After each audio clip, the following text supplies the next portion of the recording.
के दिन की शुरुआत होती है ईशु की नई डिश के साथ। हेलो दोस्तों, welcome back to my channel. आप सभी को राधे राधे।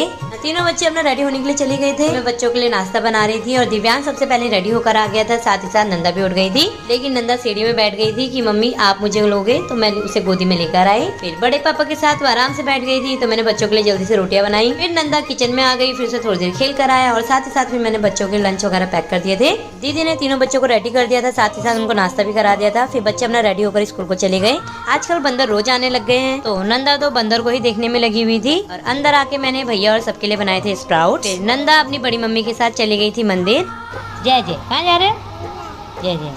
नंदा के मंदिर के आने से पहले मैंने किचन की साफ सफाई कर ली थी। फिर मैं कमरे की साफ सफाई कर रही थी, तो नंदा ने भी मेरी हेल्प करी और मोना भी रेडी होकर आ गई थी। फिर वो भी अपनी कोचिंग क्लास के लिए चली गई थी। उसके बाद नंदा और मैं भी रेडी हो गए थे। फिर नंदा और मैंने नाश्ता करा और नाश्ता करने के बाद पीहू को लाने का समय हो गया था और बहुत तेज धूप हो रही थी आज भी। फिर घर आते ही दीदी बच्चों को खाना खिला रहे थे और मैं छत से कपड़ों को लेकर आई। फिर दिन में थोड़ा आराम करा और शाम को हो गया था बारिश वाला मौसम और बच्चे लोग अपनी बड़ी मम्मी के साथ पार्क चले गए थे। वहाँ थोड़ी देर खेल करने के बाद से जब खेल कर आए तो बच्चों को दोनों को लग गई थी भूख। दोनों को मैंने दूध और बिस्किट दिए। उसके बाद ईशु आज बना रही थी हमारे लिए स्पेशल सब्जी, जिसका नाम मुझे नहीं पता है, लेकिन हमने उसकी पूरी हेल्प करी है। नंदा और मैंने पूजा करी और किचन में गई तो मोना और ईशु दोनों ही लगे हुए थे अपना काम करने में। दीदी दक्षु को पढ़ा रही थी और मैं भी ईशु की हेल्प करने के लिए किचन में चली गई थी। इस सब्जी का नाम तो मुझे नहीं पता, लेकिन उसने जो भी बनाया था बहुत टेस्टी बनाया था, बहुत अच्छा लग रहा था। बस घिया थोड़ी सी कच्ची रह गई, अदरवाइज ग्रेवी बहुत अच्छी बनाई थी। चलो जो भी है, फर्स्ट टाइम है, अच्छा ट्राई करा है। सब्जी ईशु ने बना दी थी, तो जल्दी से मैंने सबके लिए रोटियां बनाई और सबको डिनर करा दिया था। उसके बाद बच्चे अपने पढ़ाई पर लग गए थे और हम चले गए थे बाहर एक राउंड लगाने के लिए। वहाँ से जब आए तो बच्चे अभी भी पढ़ाई करने में लगे थे और दिव्यांश की थी पढ़ाई इतनी लंबी थी कि उसने रात 1:30 बजे तक कल रात पढ़ाई करी है, क्योंकि उसका काम पेंडिंग था। और इसी तरह आज का दिन भी समाप्त होता है। मिलते कल नए ब्लॉग में।